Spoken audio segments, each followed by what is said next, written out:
पिछले कुछ महीनों से सैटर्न पाइसेस में डायरेक्ट चल रहा था। इस दौरान शायद आपकी ज़िंदगी में धीरे धीरे ऐसी तब्दीलियां आई होंगी जिन्हें आपने उस वक्त इतनी अहमियत ना दी हो। किसी के करियर का इम्तिहान हुआ होगा, किसी के रिश्तों में जिम्मेदारियां बढ़ गई होंगी और किसी को अपनी ज़िंदगी को नए अंदाज से ऑर्गेनाइज करना पड़ा होगा।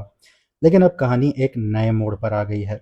26 जुलाई 2026 को रात 11:14 पर सैटर्न रेट्रोग्रेड हो चुका। अक्सर लोग सैटर्न रेट्रोग्रेड को सिर्फ डिलेज या प्रॉब्लम से जोड़कर देखते हैं, लेकिन क्लासिकल वैदिक एस्ट्रोलॉजी के मुताबिक सैटर्न रेट्रोग्रेड का असल मकसद सज़ा देना नहीं होता, बल्कि रिव्यू करवाना होता है। जो काम अधूरा रह गया था, जो जिम्मेदारियां नज़रअंदाज हुई और जो सबक अभी तक मुकम्मल नहीं हुआ, सैटर्न उसी चैप्टर को दोबारा खोलने आया है। लेकिन इस दफ़ा का सैटर्न जो रेट्रोग्रेड है, एक और वजह से बहुत ख़ास है। रेट्रोग्रेड की शुरू के चंद दिनों में मार्स टॉरस में मौजूद होगा और सैटर्न की तीसरी नज़र सीधी मार्स पर होगी। यानी इस ट्रांजिट की शुरुआत ही एक्शन और डिसिप्लिन के दरमियान एक ताकतवर तकरार से होगी। मार्स हर चीज़ में जल्दी करवाना चाहेगा, क्योंकि मार्स की नेचर ही एक्शन लेना है, जबकि सैटर्न हर कदम को वक्त, सब्र और प्लानिंग के साथ देखना चाहेगा। और फिर 2 अगस्त को मार्स जेमिनी में एंटर कर जाएगा। यानी सैटर्न रेट्रोग्रेड का पहला हफ्ता और उसके बाद का सफ़र एक जैसा नहीं रहेगा। इसके साथ साथ एक और बहुत अहम बात आपके लिए समझना ज़रूरी है। सैटर्न इस वक्त पाइसिस में है और पाइसिस जुपिटर का घर है।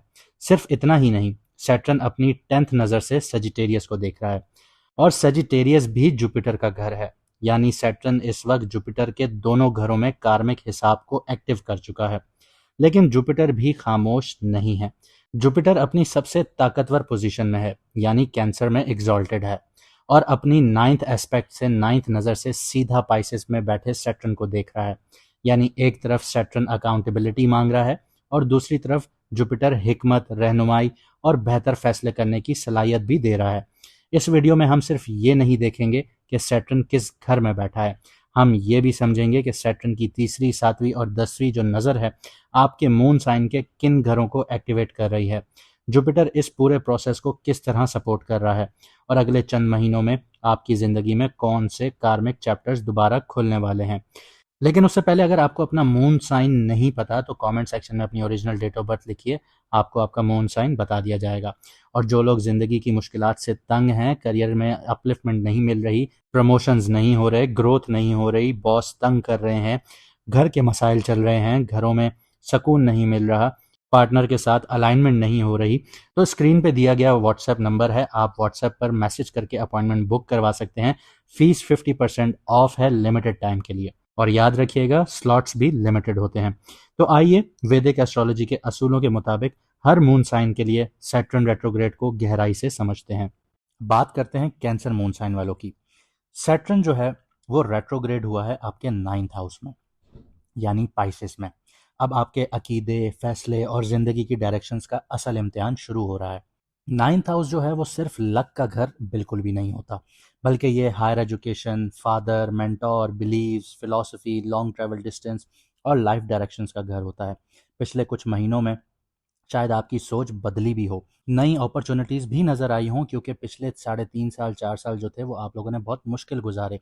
इसके बाद आपको फ्यूचर को लेके आपकी कोई नई आप लोगों को अपॉर्चुनिटीज़ भी नज़र आई होंगी, उसके लिए प्लान भी आप लोगों ने बड़ा बनाया होगा। लेकिन अब सैटर्न रेट्रोग्रेड एक बहुत गहरा सवाल पूछेगा आपसे, क्या आप जिस रास्ते पर चल रहे हैं वो वाकई आपकी मंजिल तक आपको लेके जा सकता है, या आपको रास्ता चेंज करने की ज़रूरत है। यह ट्रांजिट आपके लक बंद करने बिल्कुल भी नहीं आ रहा, बल्कि आपके फैसलों को रियलिटी की बुनियाद पर दोबारा इवेल्युएट करने आ रहा है। सैटर्न 9th हाउस में जो है ये आपके बिलीव्स और डेस्टिनी का रिव्यू है। सैटर्न जो 9th हाउस में बैठा है, तो 9th हाउस जो है ये धर्मा, विजडम, लॉन्ग टर्म जो विजन होता है उसका घर होता है। सैटर्न यहाँ इमोशनल ऑप्टिमिज्म के बजाय प्रैक्टिकल विजडम सिखाता है। हो सकता है हायर एजुकेशन को लेके प्लान्स जो हैं वो रिव्यू हो सकते हैं, फॉरेन ट्रैवल डिले हो सकते हैं, लेकिन बेहतर प्लानिंग के साथ होंगे। फादर या मेंटोर के साथ किसी इंपॉर्टेंट मसले पर बात हो सकती है, या आप लोगों के मसले यहाँ पे फैल भी सकते हैं अगर आपकी कम्युनिकेशन सही ना हुई। वो आगे चल के बताता हूँ। आपकी सोच और प्रायोरिटीज़ में गहरी तब्दीलियाँ आती हुई नज़र आती हैं। ये ट्रांजिट आपको अंधी उम्मीद से निकाल कर सोच समझ कर फैसले करना सिखाएगा। सैटर्न की अब तीसरी नज़र की बात करते हैं, जो आपके 11th हाउस पर पड़ती है। 11th हाउस जो है वो आप लोगों का टॉरस है। 11th हाउस आपकी इनकम का घर है, आपके गेन्स का घर है, मुनाफों का घर है, सोशल सर्कल का घर है, नेटवर्किंग का घर है, लॉन्ग टर्म गोल्स का घर है। तो सैटर्न का जो तीसरी नज़र है वो आपके 11th हाउस पर पड़ती है, तो इसका एक मतलब ये आ जाता है कि क्या आपके गोल्स रियलिस्टिक हैं, क्योंकि रेट्रोग्रेड सैटर्न है। हो सकता है कि कुछ दोस्त दूर हो जाएं इस टाइम पीरियड में, कुछ नेटवर्किंग अपॉर्चुनिटीज़ ख़त्म हो जाएं, लेकिन जो लोग रह जाएंगे वो आपके असली सपोर्टर होंगे। इनकम में स्लो लेकिन स्टेबल ग्रोथ पैटर्न बन सकते हैं। अब बात करते हैं सैटर्न की 7वीं नज़र की, जो मैंने आपको कहा था कि मैं आपको बाद में बताता हूँ। वो थर्ड हाउस आपका है विर्गो, जहाँ पे 7th नज़र सैटर्न की पड़ती है, यानी कम्युनिकेशन, हिम्मत, स्किल्स, राइटिंग, मार्केटिंग और छोटे बहन भाइयों का घर। सैटर्न का यहाँ पे होना ये बताता है कि आपकी अपनी जो कम्युनिकेशन है उसको मिच्योर बनाना होगा, जल्दी रिएक्ट करने के बजाय सोच समझ कर जवाब देना होगा। अगर आप कंटेंट क्रिएशंस करते हैं या टीचिंग करते हैं, मार्केटिंग या बिजनेस कम्युनिकेशन से जुड़े हुए हैं, तो क्वालिटी और कंसिस्टेंसी बहुत इंपॉर्टेंट हो जाएगी। नए स्किल सीखने का भी ये बेहतरीन वक्त होगा। अब सैटर्न की 10वीं नज़र की बात करते हैं, जो सजिटेरियस पर पड़ती है, जो कि आपका छठा घर है। ये नज़र आपके 6th हाउस को एक्टिवेट करती है, यानी हेल्थ एक्टिवेट हो जाती है, रूटीन एक्टिवेट हो जाती है, कंपटीशन एक्टिवेट हो जाता है, आपके कर्जे एक्टिवेट हो जाते हैं, डेली वर्क आपके एक्टिवेट हो जाते हैं, लीगल मैटर्स आप लोगों के एक्टिवेट हो जाते हैं। सैटर्न यहाँ पे क्या कह रहा है? सैटर्न यहाँ पे ये कहता है कि जो रूटीन है वो फ्यूचर बनाएगी आपका। अगर हेल्थ को इग्नोर किया, अब बॉडी सिग्नल्स दे सकती हैं आप लोगों की, तो आप लोगों को मुश्किल आ सकती है अगर आप लोगों ने इसको इग्नोर करना शुरू किया। अगर डेली डिसिप्लिन स्ट्रांग है तो आपका आपके कॉम्पिटिटर्स के ऊपर गलबा आ सकता है। ये ट्रांजिट मेहनत से भागने वालों के लिए मुश्किल पैदा कर देगा और मेहनत करने वालों के लिए रिवॉर्डिंग होगा, लेकिन रिवॉर्डिंग फेज़ आखिर में होगा दिसंबर में। जैसे आपने थंबनेल में देखा होगा कि 26 जुलाई से लेके 11 दिसंबर तक। जुपिटर की यहाँ पे बहुत ज़्यादा एक प्रोटेक्टिव इन्फ्लुएंस आ जाती है। इस पूरे ट्रांजिट की सबसे खूबसूरत बात ही यही है, क्योंकि जुपिटर कैंसर में एग्जॉल्टेड है आपके फर्स्ट हाउस में, और जुपिटर सीधा आपकी personality, confidence, decision making, wisdom और सेल्फ ग्रोथ को मजबूत करता हुआ नजर आता है। साथ ही अपनी 9th नज़र जो है वो पाइसेस पर डालता है, जहाँ पे सैटर्न बैठा है और सैटर्न को यहाँ पे सपोर्ट करता है। ये एक बहुत रेयर सपोर्ट है। सैटर्न आपका इम्तिहान ज़रूर लेगा, लेकिन जुपिटर आपको सही फैसला करने की सलाहियत भी देगा। अगर आप ईगो के बजाय विजडम से काम लेंगे तो ये ट्रांजिट आपको बहुत आगे लेके जा सकता है। अब इसका करियर पर क्या इम्पैक्ट आता है, तो करियर में लॉन्ग टर्म प्लानिंग बहुत इंपॉर्टेंट होगी। Foreign companies, education, consultancies, teaching, publishing या लीगल फील्ड से जुड़े लोगों के अच्छी अपॉर्चुनिटीज़ मिल सकती हैं, लेकिन हर शॉर्टकट से आप लोगों को बचना होगा। अगर आप लोगों ने शॉर्टकट्स लिए हैं तो ये आपको लीगैलिटीज़ में भी फंसा सकता है, आपके ऊपर कोर्ट केसेस भी हो सकते हैं, कोर्ट कचहरियों के चक्कर भी लग सकते हैं।